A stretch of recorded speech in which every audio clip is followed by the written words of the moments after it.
the house, yeah, of course it's house. So the stairs, the door, and a little bit of the porch, the restaurant. So it's just made for that film, and after they were done, they gutted it and it went up for sale. So now it's a law office on the bottom and an Airbnb on top. Now there's a chance to stay at the Bloated Toad. If you go back and watch that scene when Bella says goodbye to her friends, there are two houses in the background, which are the neighbor houses over here.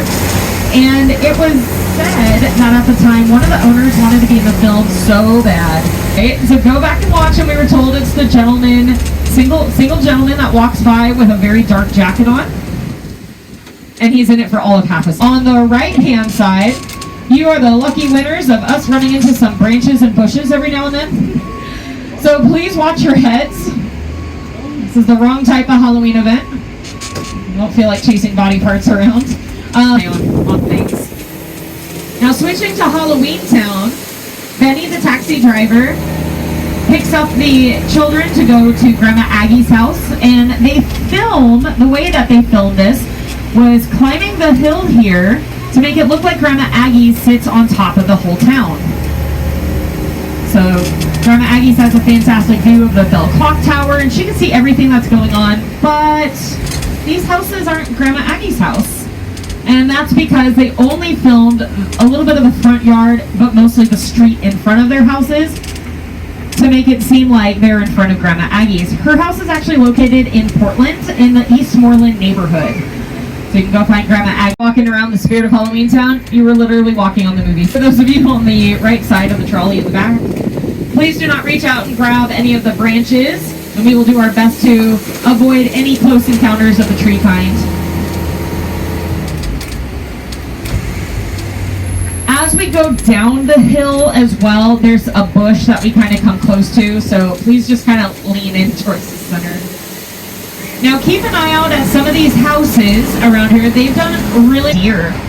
A lot of the deer like to hang out in the front lawns this time of the evening, or this evening when it gets darker, when they start making their way down towards the Spirit of Halloween Town.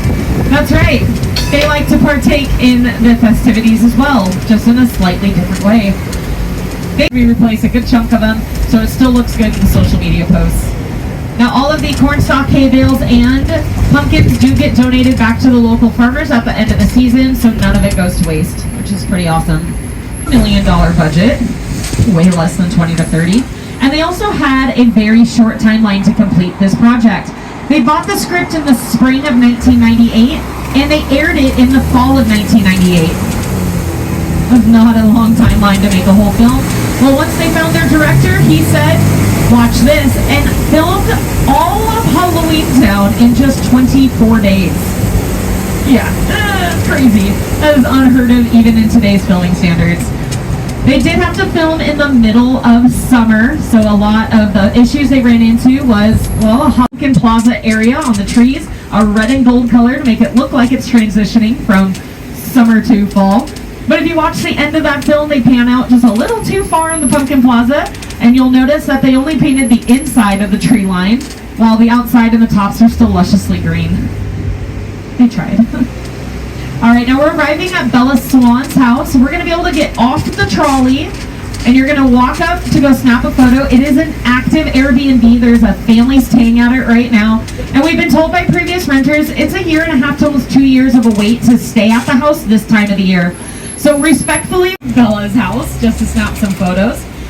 She told us last weekend that she's working on getting a replica of Bella's truck to be able to post up in front of the house. So that'll elevate photos and anyone staying out there, their experience. So it's pretty cool that she's doing that. Now this time of the year, between September and November, in the first Twilight film, including Port Angeles, all the way up in Washington. Now when they get to Port Angeles, they realize something's different. And that is because they didn't actually film in Port Angeles at all.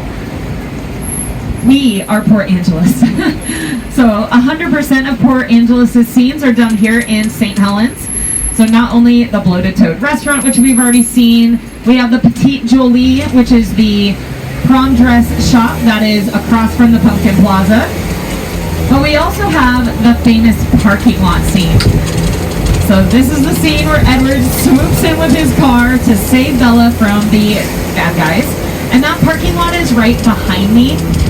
Now to get to this parking lot, you go to the Columbia Theater, and across from that is a big old alley with the haunted house line in it. You just scoot past the haunted house, right? And other than that, nothing else has changed in the parking lot since they filmed it. So all the buildings in the back are still the same. They look the exact same from the film. There's a big old graphic on one of the buildings that says P.F. Worthington on it. That was painted specifically for the film. And it was not. It was painted 2 weeks before they started filming. But we were told on that painting, and there are no plans to replace it. So you'll definitely have to go back and snap a photo if you're able to do so. The Columbia Theater plays a little cameo in Twilight. So we all know the Columbia Theater from the Halloween Town, the movie. Calabar is taking over the town. He speeds around a car.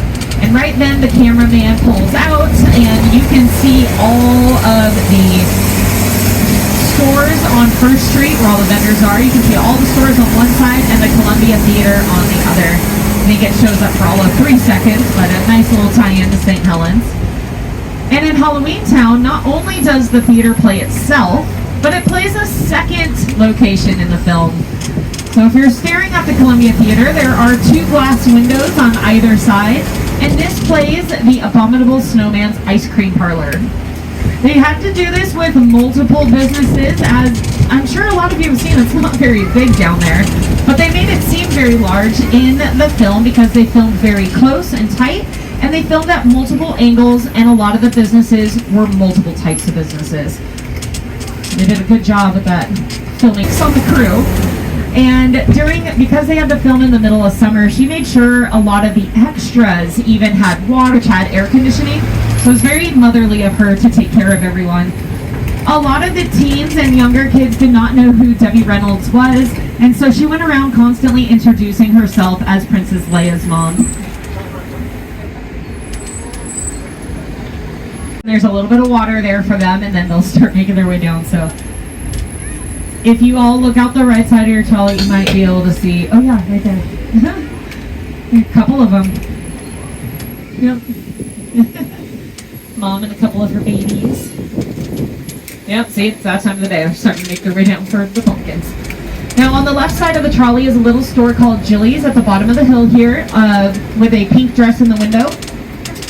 In Twilight, this was a cast and crew favorite to shop at, including the director. See how she's doing and see if she has anything new and notable in her store to take a look at for newer projects. So pretty cool that they still have that relationship. Now, if you're back in the Pumpkin Plaza area, take a good look at the buildings surrounding the plaza. When you go back and watch Halloween Town and watch Benny, the taxi driver, driving the kids around, look outside the windows and you'll notice the same buildings over and over again. Well, this was because the taxi. Hope everybody has a safe and fun Halloween season.